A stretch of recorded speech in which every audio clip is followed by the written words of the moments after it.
There are moments that split your life into before and after, though you never see them coming. For me, it happened on a Tuesday night in October, in a kitchen that wasn't mine, holding a glass of whiskey I would never drink. The house had settled into its familiar evening quiet. Only the low hum of the refrigerator filled the space, that steady mechanical breathing that becomes the soundtrack to sleepless nights. I sat at the kitchen table, my shirt sleeves rolled up from the day's work, staring at the amber liquid I'd poured but couldn't bring myself to touch. The ice had long since melted, diluting whatever courage I thought I might find at the bottom of the glass. I was the nanny, the hired help, a 33-year-old man who read bedtime stories and packed lunchboxes and tried not to think too hard about how I'd ended up here. Across the hall, in the living room I'd just tidied, a wedding portrait sat slightly crooked on the mantel. I'd straightened it countless times, but it always seemed to shift back, as if the house itself was restless. Vanessa smiled from behind the glass, her hand resting on Nathaniel's shoulder, frozen in a happiness that felt increasingly distant from the reality of this place. She'd been gone for 3 months this time. Work, always work. Important meetings in Geneva, conferences in Singapore, a career that kept her moving while her husband and son remained anchored here, waiting for her return like sailors watching an empty horizon. I should have left hours ago. My shift had ended when Elliot fell asleep, curled up with the stuffed elephant he'd named Mr. Trunk, his breathing soft and even against the pillows. But I'd lingered, as I'd been doing more and more lately. Something about the quiet of this house after dark drew me in, made me reluctant to return to my own small apartment where the silence felt different, lonelier. I'd stood too long at the threshold of Elliot's bedroom, watching the rise and fall of his small chest, the way his dark hair fell across his forehead. 6 years old, and already carrying a sensitivity that made my heart ache. He'd started calling me Jules instead of Julian, the nickname slipping out naturally, like we'd known each other forever instead of just 2 years. There was an intimacy to it that I both treasured and feared, this borrowed closeness with a child who wasn't mine, but who'd somehow worked his way under my skin. The floorboards creaked overhead. Nathaniel, moving through his evening routine with the measured steps of a man going through the motions. Shower running, drawers opening and closing, the sounds of a life being lived in careful, quiet increments. I knew I should gather my things and go, lock the door behind me, and drive home to my own bed, my own thoughts, my own carefully maintained distance from this family that had become more real to me than my own. But something kept me rooted to that kitchen chair, staring at the whiskey and trying to name the feeling that had been growing inside me like a slow burn. Then I heard his footsteps on the stairs, and my heart did something unsteady in my chest. Nathaniel appeared in the doorway, hair still damp from his shower, wearing the old NYU t-shirt and sweatpants that made him look younger than his 38 years. The exhaustion was there in the set of his shoulders, the way he carried himself like a man who'd forgotten how to stand straight. But there was something else too, something I'd been noticing more often lately. A kind of careful attention when he looked at me, as if he was trying to solve a problem he couldn't quite articulate. He noticed me there and paused, his hand still on the doorframe. "Sorry," he said, his voice rough with tiredness. "I didn't know you were still here." I started to stand, to make some excuse about staying late to finish the dishes, but he held up a hand. "Don't go," he said, and there was something in his tone that made me settle back into the chair.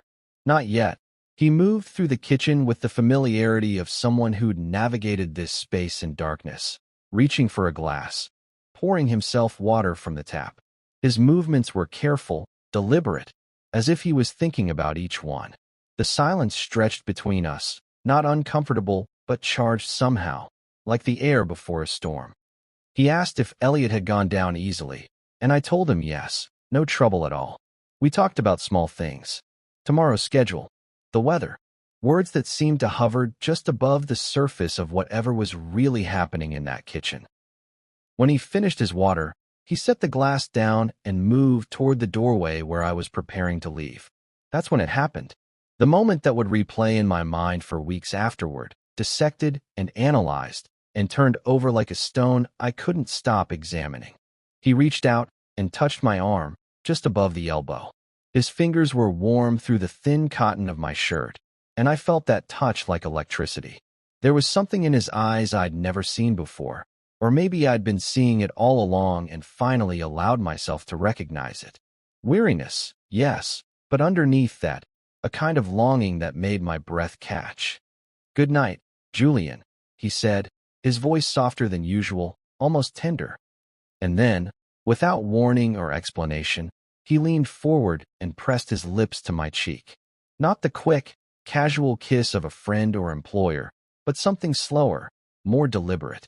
His lips lingered there, warm and soft, positioned just close enough to the corner of my mouth that I could feel the whisper of his breath against my skin. The contact lasted maybe 3 seconds, maybe less, but in that brief moment, the entire architecture of my carefully constructed boundaries crumbled into dust. He pulled back, our faces still close enough that I could see the flecks of gold in his brown eyes, could smell the faint scent of his soap and something else, something uniquely him that I'd been unconsciously memorizing for months. For a heartbeat, we stood there, suspended in that impossible space between intention and accident, between what had just happened and what it might mean. Then he stepped back, running a hand through his still damp hair, and I saw something like surprise flicker across his features, as if he'd startled himself with his own actions. He didn't apologize, didn't explain, just said goodnight again, quieter this time, and disappeared up the stairs, leaving me alone in the kitchen with my untouched whiskey and my suddenly thundering heart. I stood there long after his footsteps faded, my hand unconsciously rising to touch the place where his lips had been. The kiss had been nothing, I told myself. A moment of confusion, of exhaustion making him careless with boundaries. But even as I tried to rationalize it away, I could feel the truth burning under my skin. The kiss was nothing. The kiss was everything. And in that quiet kitchen, surrounded by the remnants of someone else's life, I finally understood that I was in far deeper than I'd ever allowed myself to admit. In the days that followed, I tried to convince myself that nothing had changed, that a tired man had simply misjudged the distance between friendship and something else, that I was reading meaning into a moment that had none. But the truth has a way of settling into your bones, and I found myself cataloging every interaction, every glance, searching for signs that I hadn't imagined the electricity in that kitchen. I was 33 years old and living a life I'd never planned. The nanny job had started as a stopgap, something to pay the bills while I figured out what came next after my music career had quietly collapsed. That was 2 years ago. I told myself it was temporary, just until I could get back on my feet, find my footing again in a world that had moved on without me. But temporary has a way of becoming permanent when you're not paying attention, and somewhere along the way, I'd stopped looking for the exit. My own apartment felt like a holding pattern made manifest. A one-bedroom in a complex 20 minutes from Nathaniel's neighborhood, furnished with the kind of pieces you buy when you don't expect to stay long. A couch from a discount store, a coffee table that wobbled, a bed I'd been meaning to replace for months. The walls were still mostly bare except for a single framed photo of me at 25, guitar in hand, performing at some long-forgotten venue where I believed I was destined for something bigger. The guitar now sat in the corner, gathering dust and silent reproach. Sheet music scattered on the small desk nearby, songs half-written and abandoned. I'd open the case sometimes, late at night, and run my fingers over the strings without pressing them to the frets, producing only the softest whisper of sound. The music that had once poured out of me had dried up somewhere along the way, leaving behind only the ghost of what I'd thought was my calling. On the kitchen counter, a stack of unopened letters from my parents had grown thick with neglect. Their return address in Ohio, their concern wrapped in careful handwriting I'd learned to recognize without reading. We'd had words before I left for the city, about choices and responsibility and the difference between dreams and delusions. Pride had kept me from calling, and time had made the silence easier to maintain than the effort of rebuilding what we'd broken. But none of that mattered when I was in Nathaniel's house. There, I had purpose. There, I was needed. The house itself was beautiful in the way that magazines celebrate, but real life struggles to maintain. All clean lines and carefully chosen furniture. Wide windows that should have filled the rooms with light, but were usually filtered through blinds that stayed half closed, as if the family had grown uncomfortable with too much visibility. The kitchen where we'd had our moment was all granite and stainless steel, designed for gathering, but more often occupied by just one person at a time. Family photographs lined the hallway and dotted the living room, tracking the evolution of their marriage, Elliot's growth from infant to the thoughtful 6-year-old I knew. But they felt like historical documents now, evidence of a happiness that had been real once, but was increasingly hard to locate in the present. Vanessa's smile remained constant in the images, but her physical presence in the house had become sporadic, like a guest star in her own life. Her career had always demanded travel, but lately, the trips stretched longer, the gaps between visits wider. Important work, Nathaniel would say when Elliot asked when Mommy was coming home, and there was no arguing with the importance of what she did. Just the quiet understanding that importance could be measured in many ways, and presence was one form of currency they'd stopped trading in. Elliot felt it, of course. Children always do. He'd developed a way of looking at adults that was too old for his years, as if he was constantly gauging how long they might stay, how much he could count on them before they too disappeared into the demands of the adult world. With me, he'd grown cautious at first, then gradually more trusting, and finally openly affectionate in a way that both warmed and worried me. He'd started reaching for my hand automatically when we crossed streets, saving his best drawings from school to show me first, asking if I would be there tomorrow with a vulnerability that made my chest tight. "Jules," he'd say, drawing out the nickname he'd given me, "can we read 2 stories tonight instead of 1? And I'd find myself saying yes, always yes, because the alternative felt like letting him down in a way I couldn't bear. Our routines had developed organically, the way families do when they're not trying to be one. Morning coffee for me while Elliot ate cereal, usually something with too much sugar that Nathaniel would guiltily allow because it made his son smile. Breakfast conversations about dreams from the night before, about what we might see at the park later, about whether Mr. Trunk needed a bath because he was looking a little gray around the edges. School pickup became an exercise in reading Elliot's mood from across the playground. Good days meant he'd run toward me with stories already spilling out before he reached the car.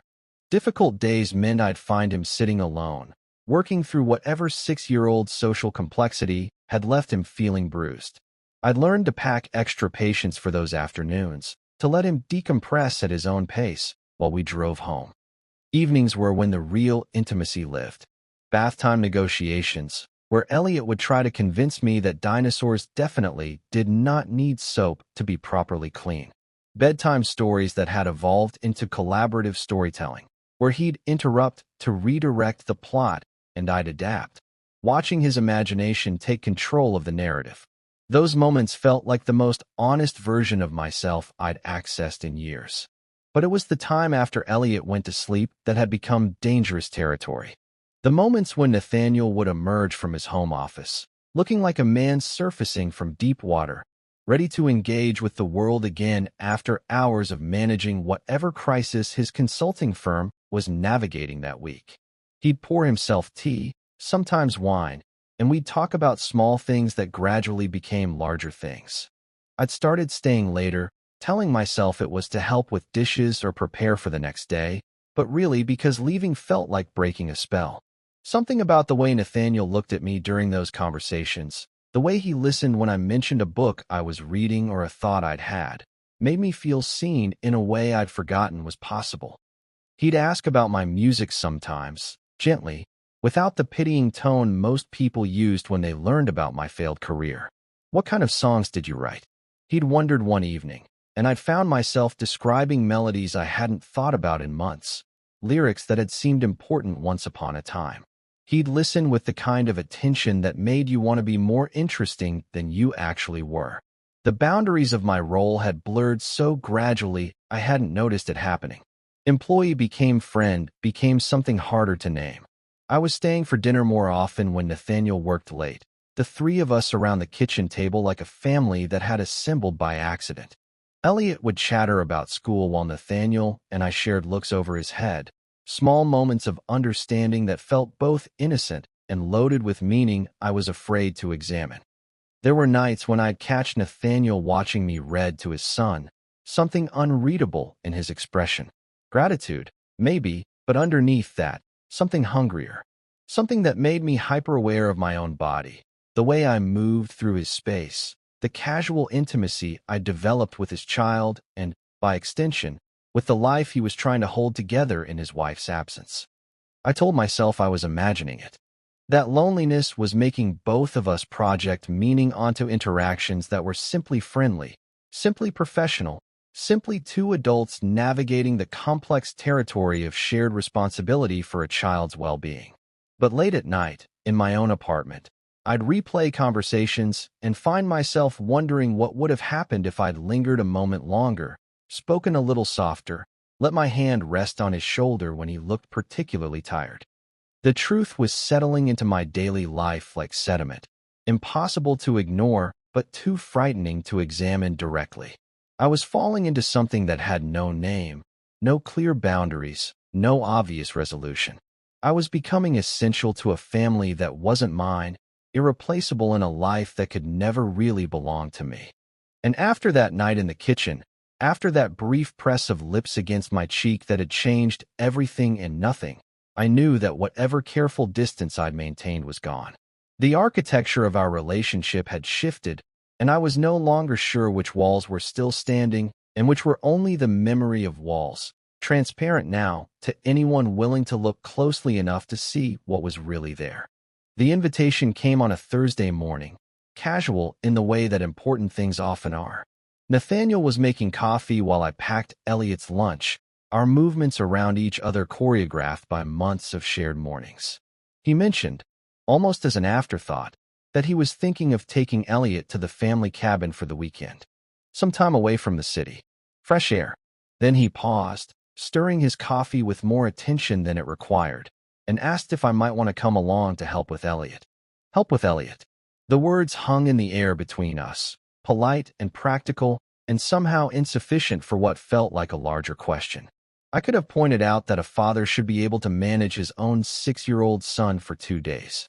Could have mentioned that I usually kept weekends free, maintained that small boundary between my professional life and whatever this was becoming.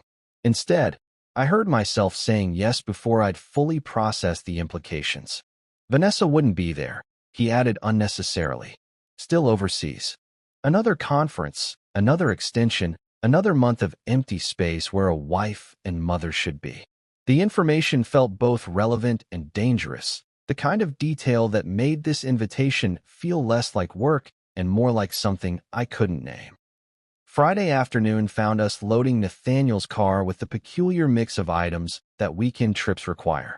Elliot's stuffed elephant, naturally, along with a bag of toys and books he'd carefully curated for the journey. Cooler packed with sandwiches and fruit, and the kind of snacks that made travel feel like adventure.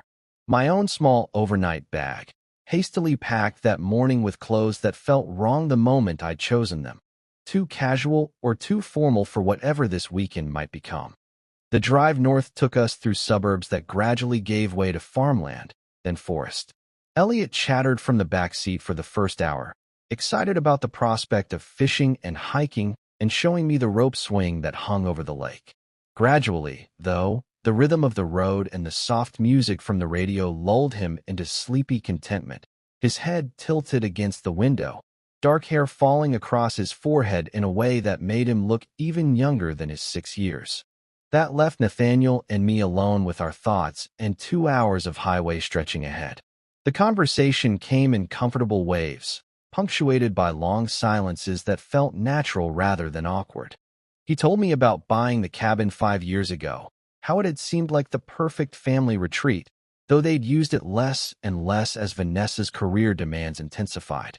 I found myself talking about childhood summers, camping trips with my parents back, when we still knew how to be in the same space without arguing. There was something about being in motion, about the temporary quality of travel, that made honesty easier. The normal rules felt suspended, like we were allowed to be different versions of ourselves for these few hours on the road. I caught myself watching Nathaniel's hands on the steering wheel, the way afternoon light caught the gold in his wedding ring, the unconscious competence with which he navigated us towards something that felt like escape. The cabin sat on a small lake surrounded by pine trees, modest and weathered in the way that suggested it was built for use rather than impression. A wooden dock extended into water, so still it perfectly reflected the sky, creating the illusion that we'd arrived at the edge of something infinite. Elliot woke as we pulled into the gravel driveway, immediately alert and eager to show me everything. The tour was enthusiastic and thorough. Here was the bedroom where he always slept, with windows that looked out over the water. Here was the kitchen with the old wood stove that made everything taste better. Here was the living room with the stone fireplace where they roasted marshmallows and told stories when it got dark. He moved through the space with the confidence of someone reclaiming familiar territory, and I followed, trying to imagine this family in happier times, all three of them together in this place that seemed designed for togetherness. My room was small and simple, with a single bed and a bureau that had probably been there since the cabin was built. Through the window, I could see the dock and the lake beyond, peaceful in the way that water always manages to be. I unpacked my few belongings slowly, aware that I was stalling, uncertain about how to inhabit this space that wasn't mine but where I'd been invited to belong, temporarily. The afternoon passed in the kind of lazy activities that weekends away are made for. Elliot insisted on showing me how to skip stones, though my technique proved inferior to his own. We walked the perimeter of the lake, collecting interesting rocks and identifying birds with the help of a field guide Nathaniel produced from somewhere in the cabin's collection of forgotten books. I watched father and son together in this setting, saw how Nathaniel seemed to relax incrementally as the day wore on, some essential tension leaving his shoulders as the distance from the city increased. As evening approached, we built a fire on the beach using driftwood that had accumulated over countless summers. Elliot declared himself the official marshmallow roaster, a responsibility he took seriously, turning each one with scientific precision until it achieved what he determined was the perfect level of golden brown. We ate them straight from the sticks, fingers sticky with melted sugar, faces warm from the fire that crackled and sparked in the gathering dusk. But it was later, after Elliot had finally succumbed to exhaustion and been carried inside to his bed, that the real conversation began. Nathaniel opened a bottle of wine he'd brought from the city, something expensive that seemed out of place in the cabin's rustic simplicity. We sat on the dock with our glasses, feet dangling in water that was surprisingly warm for October, the fire still glowing behind us on the beach. The darkness here was complete in a way that city dwellers forget exists. No streetlights, no traffic, no constant hum of civilization. Just the gentle lap of water against the dock and the occasional call of a loon somewhere across the lake. It was the kind of setting that encouraged confession, that made it possible to say things that would be impossible under fluorescent lights or in spaces where other people might overhear. Nathaniel talked about his marriage with a frankness that surprised me. How he and Vanessa had met in college, both ambitious and driven, both certain they could build a life that accommodated two demanding careers. How Elliot's birth had changed everything and nothing, bringing them together and pulling them apart in ways they hadn't anticipated. How they'd stopped talking about anything real somewhere along the way, their conversations becoming logistics meetings about schedules and responsibilities and who would handle what aspect of their increasingly complex life. I told him about my music, about the small venues and the demo recordings that never went anywhere, about the moment when I'd finally admitted that talent and persistence weren't always enough, about the strange relief I'd felt when I stopped pretending I was going to make it, mixed with a grief that still caught me off guard sometimes when I heard a song on the radio that reminded me of what I'd once thought was possible. We were on our second glass of wine when the conversation turned more personal, more dangerous. Nathaniel admitted that he sometimes felt like he was sleepwalking through his own life, going through motions that had once felt meaningful but now seemed like elaborate performance. He looked out over the water as he spoke, his voice quiet but clear in the still air. I keep waiting for it to feel real again, he said, and there was something in his tone that made my chest tight. The marriage, the house, all of it. Like I'm waiting for someone to tell me this is actually my life, and I'm allowed to live it. I wanted to ask what real would look like, what it was he was waiting for permission to want. But the question felt too large, too loaded with implications that might shatter whatever fragile space we'd created here in the darkness. Instead, I listened, feeling the invisible threads between us draw tighter with each shared confidence. When we both reached for the wine bottle at the same time, our hands collided in a way that should have been accidental, awkward, quickly resolved.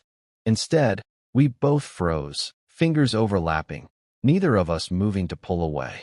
The contact lasted only seconds, but it felt like acknowledgement of something that had been building between us for weeks, maybe months. The moment passed when a loon called across the water, breaking whatever spell had settled over us. We pulled our hands apart, but the awareness lingered, electric and impossible to ignore. We finished our wine in relative silence, both of us understanding that something had shifted again, that we were moving further from safe territory with each conversation, each shared glance, each moment of contact that lasted a heartbeat longer than it should. When we finally went inside, I lay awake in the small bed listening to the unfamiliar sounds of water and wind and night birds, thinking about the warmth of Nathaniel's hand against mine and wondering what we were doing here, really, in this place that felt so far removed from the careful boundaries we'd maintained in the city. Outside my window, the lake reflected stars like scattered promises, beautiful and distant and impossible to hold. We returned from the cabin on Sunday evening, and I told myself that Monday would bring us back to normal, that the careful distance I'd maintained for 2 years would reassert itself, that the weekend had been an aberration, a brief suspension of the rules that governed our real lives. I was wrong. The house felt different the moment I walked through the front door Monday morning. Not in any way I could point to or describe to another person, but different in the way that air feels different before a storm, charged with potential energy that makes your skin prickle. Every familiar space seemed to hold echoes of our conversations by the lake. Every routine interaction carried weight that hadn't been there before.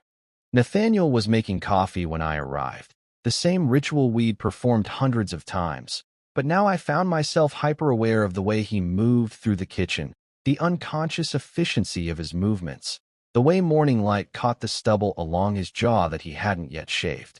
When he handed me my mug, our fingers brushed for just a moment, and I felt that contact like a small electric shock, far more significant than such a simple touch should have been.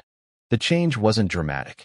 It lived in subtleties, in moments that lasted a heartbeat longer than they used to, in conversations that seemed to have a second layer running underneath the surface words.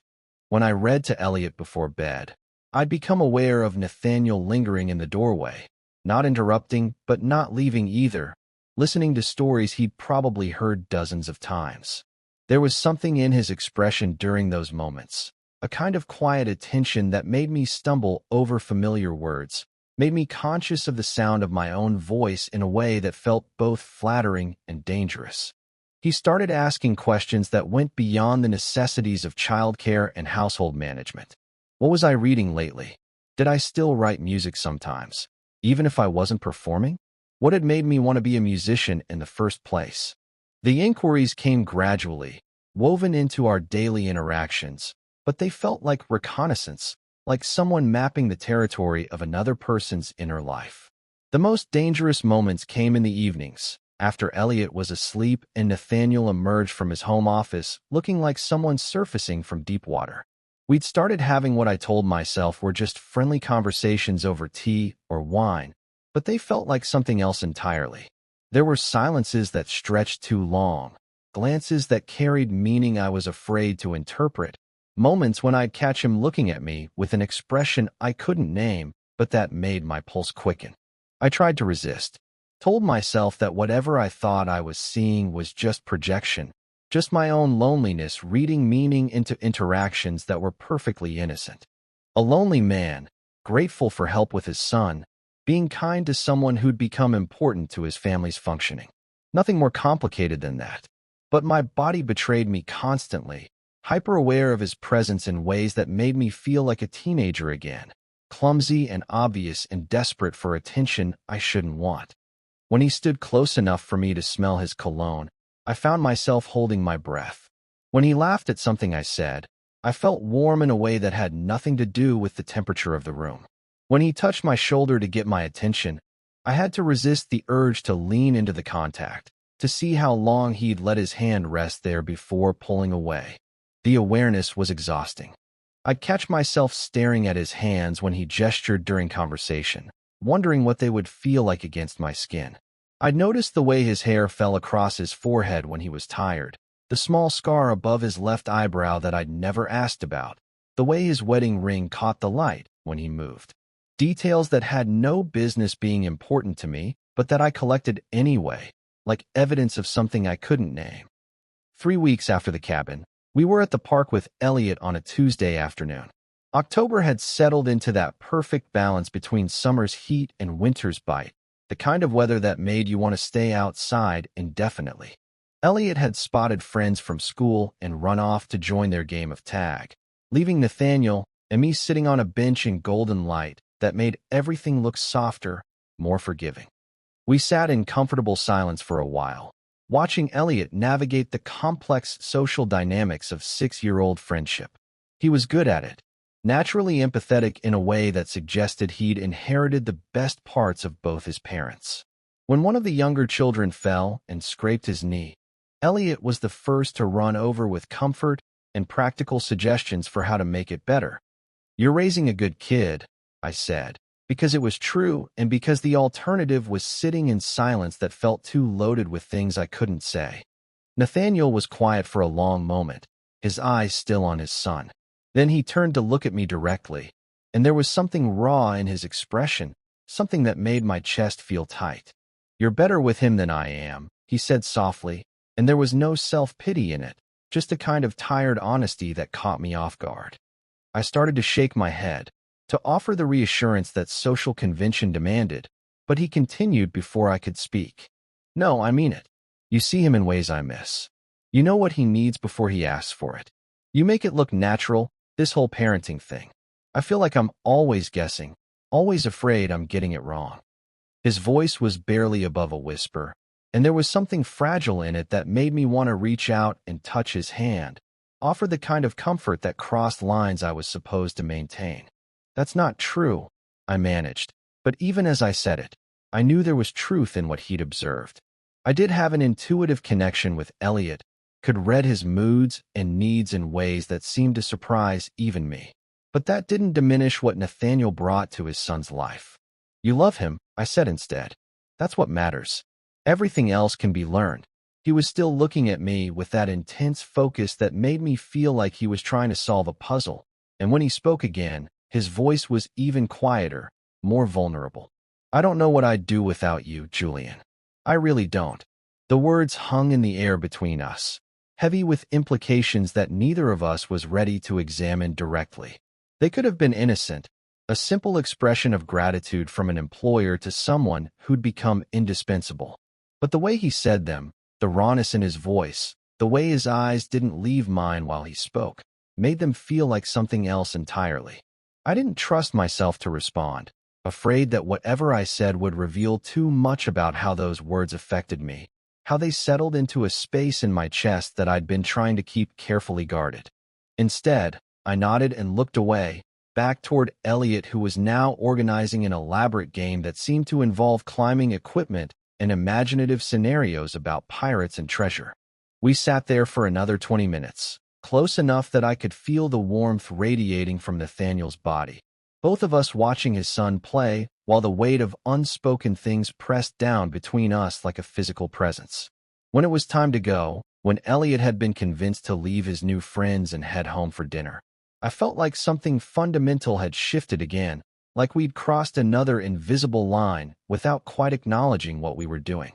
That night, after I'd gone home to my own apartment, after I'd eaten a solitary dinner and tried to distract myself with television and books and all the small rituals that usually help me wind down from the day, I lay in bed thinking about those words.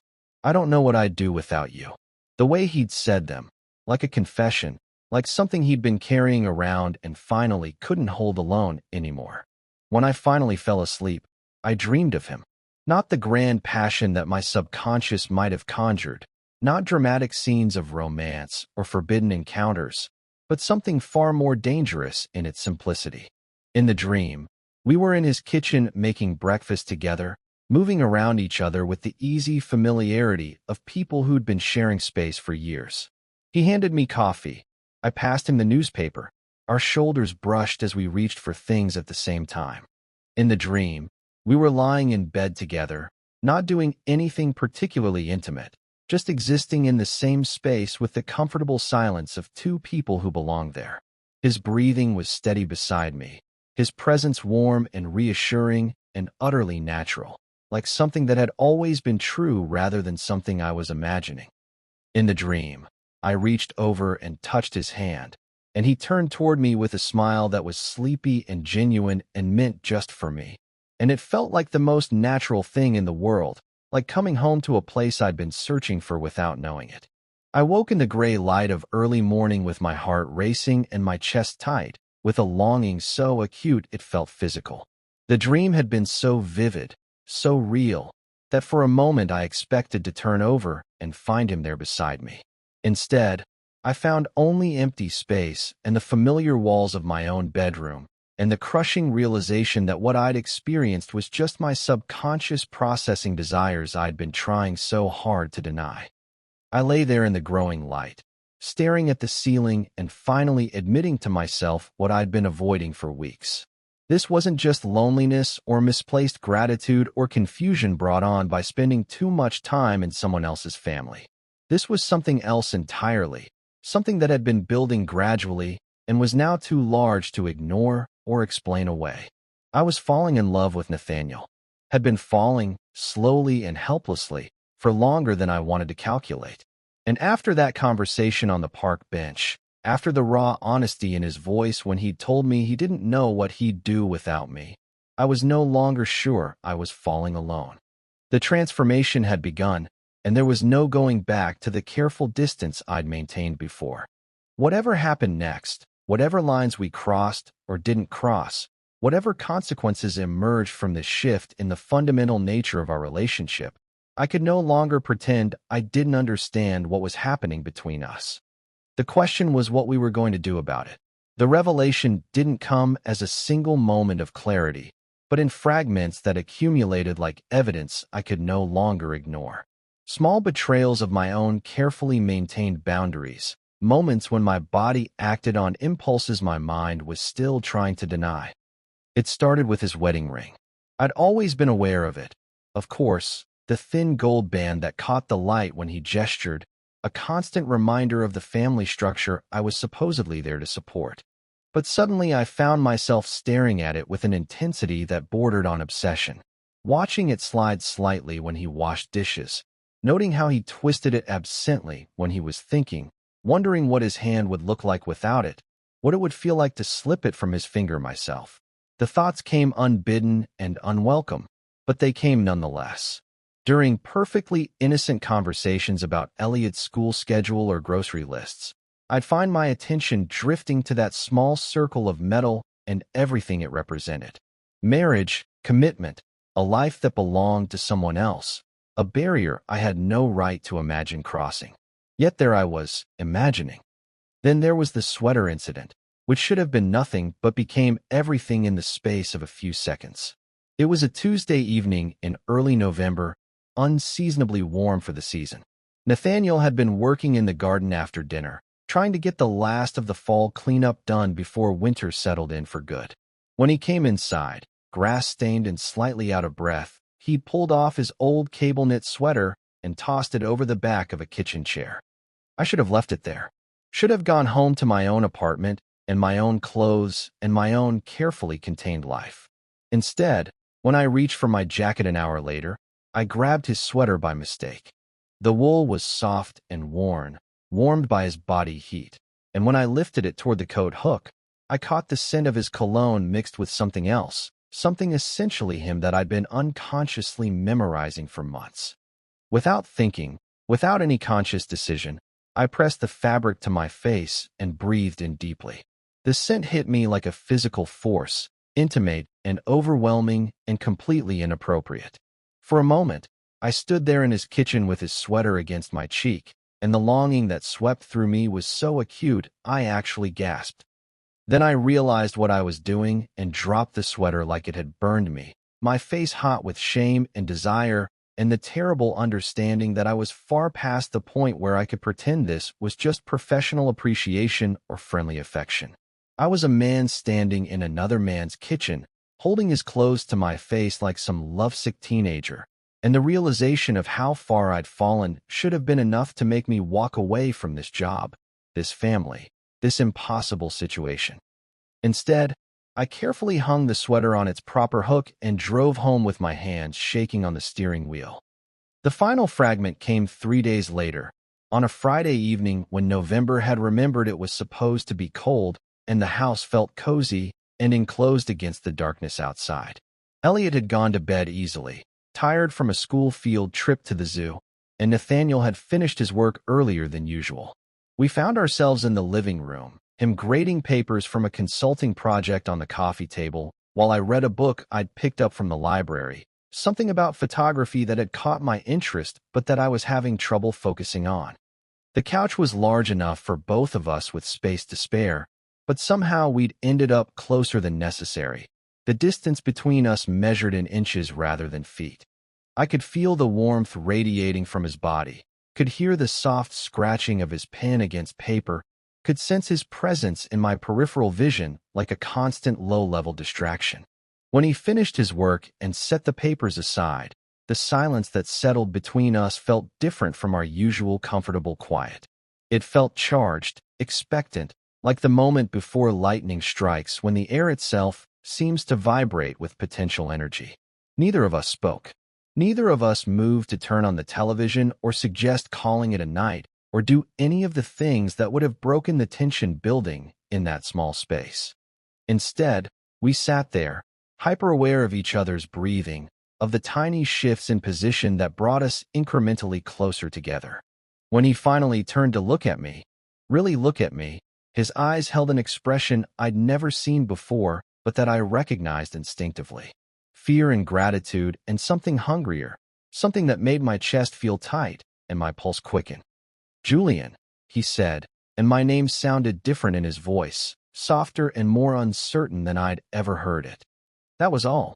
Just my name, spoken like a question he didn't know how to ask, and I felt something fundamental shift in the space between us. The careful distance we'd maintained, the professional boundaries, the polite fiction that this was just a working relationship, all of it dissolved in the weight of that single word.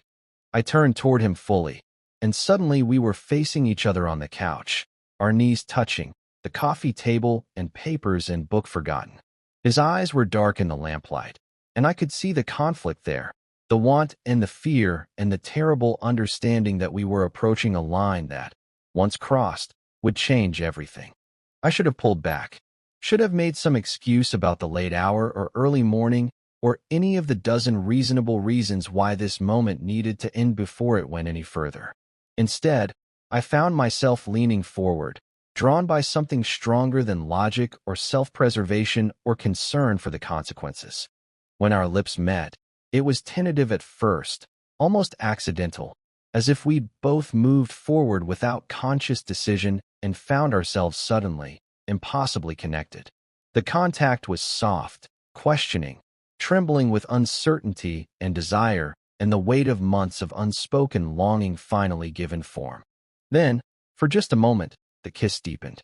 Nathaniel's hand came up to cup my cheek, his thumb brushing against my skin in a gesture so tender it made my chest ache. I could taste the wine he'd had with dinner, could feel the slight roughness of stubble against my face, could sense the careful way he held himself as if afraid that moving too quickly might break whatever spell had settled over us. It lasted maybe 10 seconds, maybe less, but in that brief space of time, everything I'd been trying to deny crystallized into absolute clarity. This wasn't confusion or loneliness or misplaced gratitude. This was love, pure and terrifying and completely real, and from the way Nathaniel kissed me back, the careful reverence in his touch. I knew I wasn't alone in it. When we finally pulled apart, he was shaking. His hand was still against my cheek, and I could feel the tremor in his fingers, could see the conflict playing across his features as the reality of what we'd just done settled between us. "I can't," he whispered, but his hand didn't move from my face, and his eyes didn't leave mine. The words sounded like they were being torn from somewhere deep inside him, like an admission of defeat rather than a statement of intention. "I know," I said, because I did know. Knew about his marriage, about Elliot, about all the reasons why this was impossible and wrong and potentially devastating. But knowing and feeling were two different things, and what I felt in that moment was powerful enough to override every logical objection my mind could produce. We sat there in silence, his hand still warm against my cheek, both of us breathing carefully as if sudden movements might shatter whatever fragile thing we'd created. The truth hung in the air between us, impossible to take back or ignore or explain away. We'd kissed. I loved him. He loved me, or something close enough to love that the distinction didn't matter. Everything else, all the practical considerations and moral complexities and potential consequences, could wait. For now, it was enough to sit in that lamplight with his touch on my skin and the taste of him still on my lips, and the knowledge that the feeling I'd been carrying alone for so long was finally, impossibly, shared. When he finally pulled his hand away, when we both leaned back into our respective sides of the couch and tried to pretend that the space between us hadn't just been fundamentally altered, we didn't talk about what had happened, didn't make promises or plans or acknowledge out loud what we'd just discovered about ourselves and each other. But the air in that room had changed, charged now with the electric awareness of possibility and desire and the terrible, wonderful knowledge that we were no longer keeping our secrets alone. The truth had been revealed, and there was no going back to the careful distance we'd maintained before. Whatever came next, whatever choices we made or lines we crossed or prices we paid for this moment of honesty, we would face them knowing that what we felt for each other was real and mutual and strong enough to override every rational reason why it should remain unspoken. The revelation was complete, and our lives would never be the same. The days that followed were unbearable in their careful normalcy. Nathaniel and I moved around each other like dancers who'd forgotten the choreography. Every interaction stilted and strange, weighted with the memory of what had happened on that couch and the knowledge that we could never quite go back to what we'd been before. Monday morning, he was already gone when I arrived for work, though his coffee cup sat in the sink, still warm, evidence that he'd fled rather than face me over our usual morning routine. I made my own coffee in the too-quiet kitchen and tried to tell myself that this was better, that distance was what we needed, that the awkwardness would fade if we just gave it time and space, and the determined application of willful amnesia. But Elliot noticed immediately that something was wrong. Children have radar for the emotional undercurrents adults think they're hiding, and he kept looking between the empty kitchen and my face with the kind of worried confusion that made my chest tight. "Where's Daddy?" he asked, and I had to improvise some explanation about early meetings and important phone calls that sounded hollow even to my own ears. When Nathaniel finally came home that evening, after I'd fed Elliot dinner and helped with homework and managed the entire bedtime routine alone, he was aggressively cheerful, overcompensating for Monday morning's avoidance with forced enthusiasm about his son's day, about plans for the weekend, about anything that didn't require him to look directly at me for more than a few seconds at a time. It was painful to watch, this performance of normalcy from a man who'd kissed me 3 days ago with a tenderness that still made my skin feel warm when I remembered it. He talked too fast, smiled too bright, filled every silence with commentary that had the desperate quality of someone trying to outrun their own thoughts. The pattern continued for the rest of the week. Nathaniel would leave early or stay late, managing to minimize our time alone together while maintaining the fiction that everything was exactly as it had always been.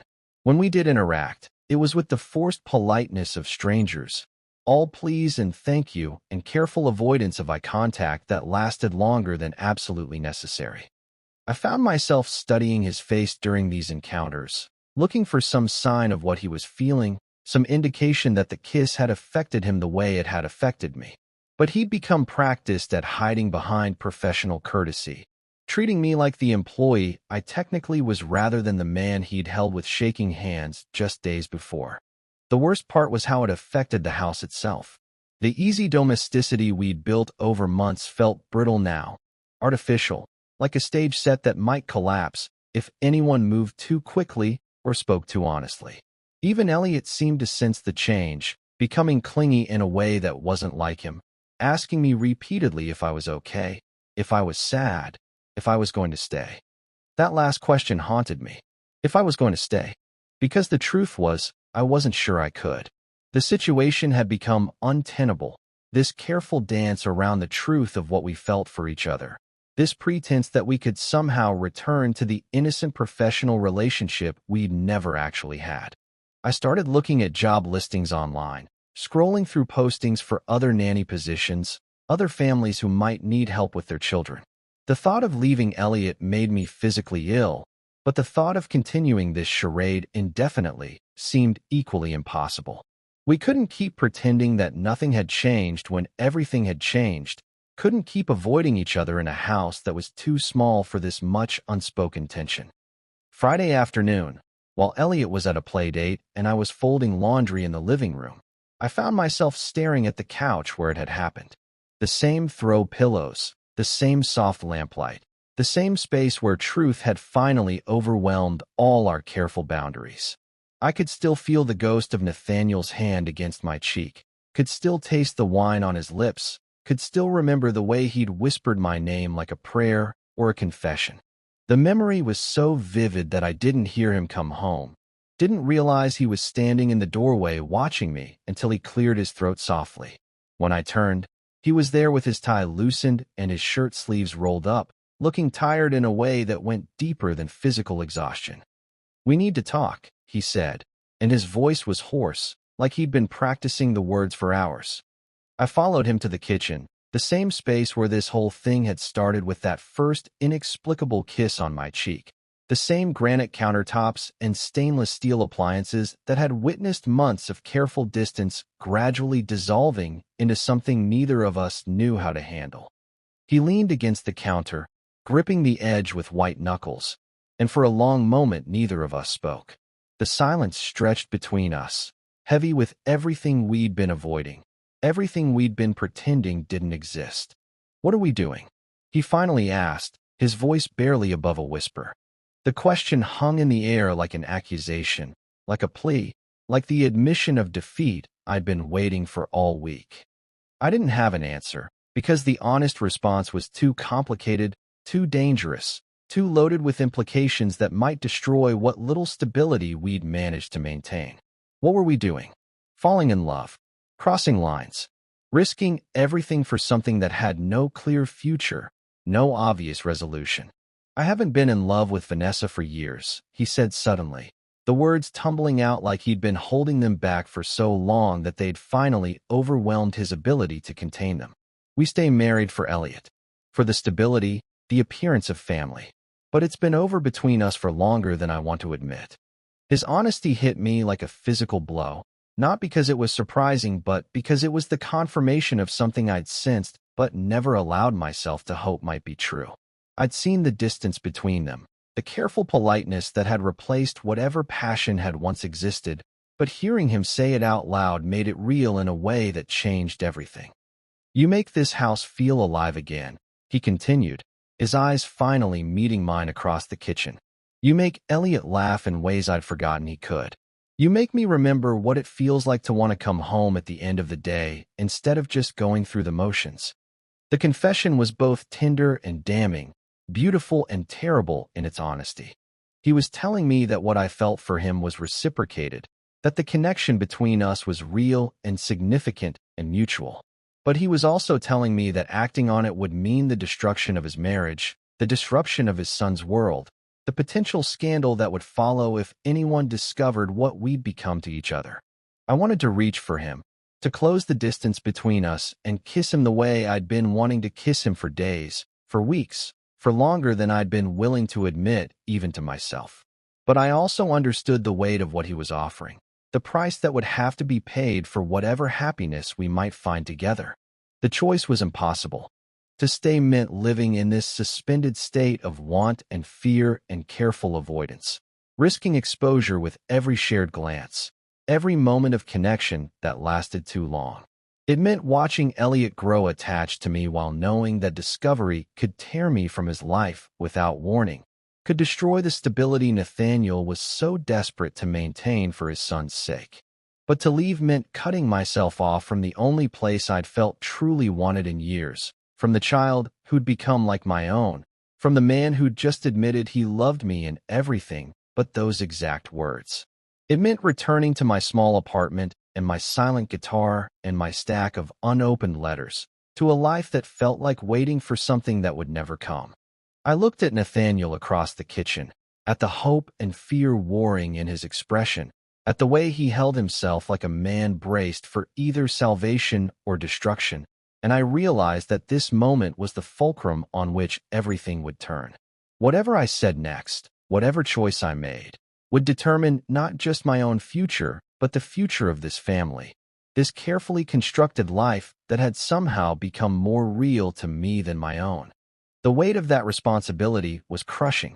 Too much power, too much potential for harm, too much at stake for any one person to bear alone. But the choice was mine to make, and despite everything logical and careful and safe about walking away, despite every reasonable argument for ending this before it went any further, I knew with sudden, crystalline clarity what my answer would be. The only question was whether I was brave enough to say it out loud. I made my choice in the silence that followed his confession, though I didn't speak it aloud until 3 a.m, alone in my apartment, staring at the ceiling and finally understanding what courage actually required. It wasn't the courage to stay and fight for what we wanted, to risk everything for love like the heroes in movies who always somehow find a way to make impossible things work. It was the courage to recognize that sometimes the most loving thing you can do is walk away before you destroy what you're trying to protect. Elliot deserved better than to have his world shattered because 2 adults couldn't control their feelings. He deserved the stability his father was so desperately trying to maintain, deserved not to become collateral damage in a love story that had no clear ending. He deserved not to lose another important person from his life, but he also deserved not to live in a house crackling with the tension of unspoken desires and careful avoidance.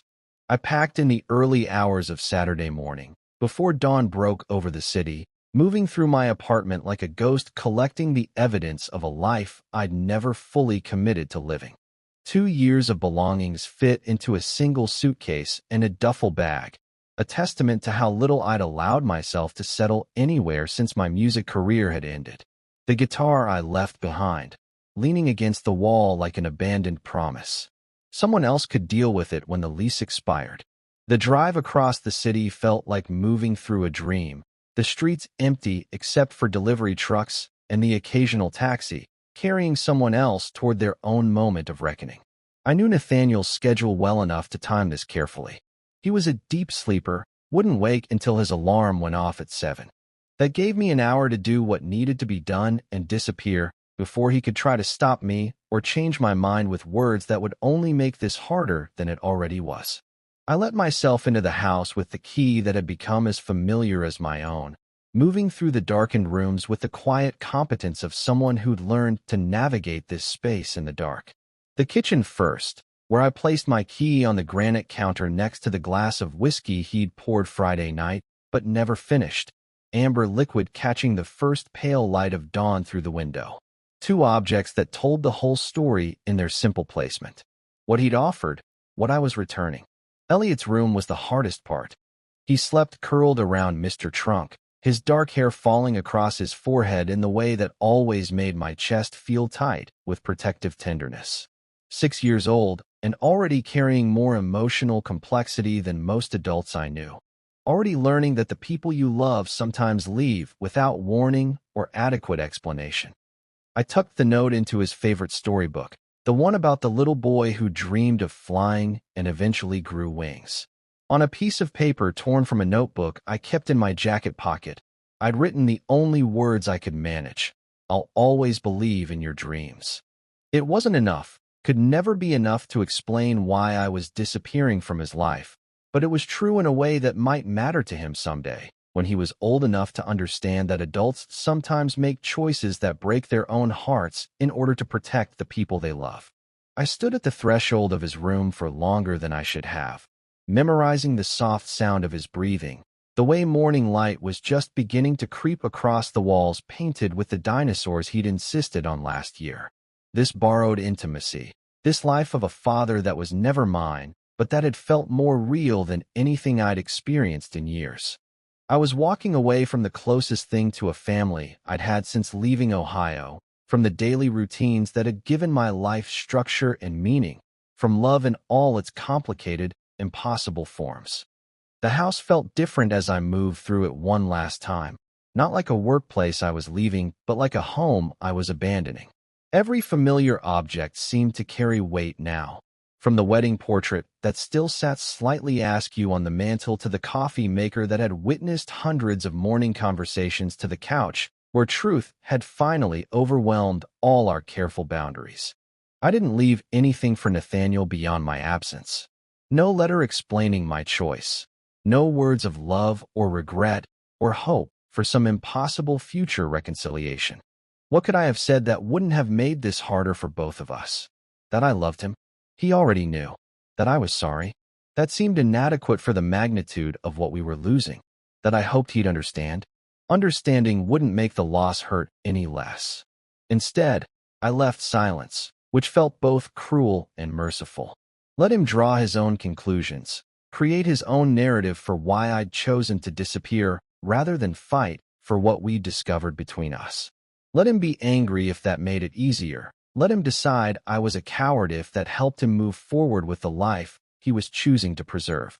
The dawn was pale and uncertain when I finally walked away from the house, carrying my small suitcase and the weight of everything I was leaving behind.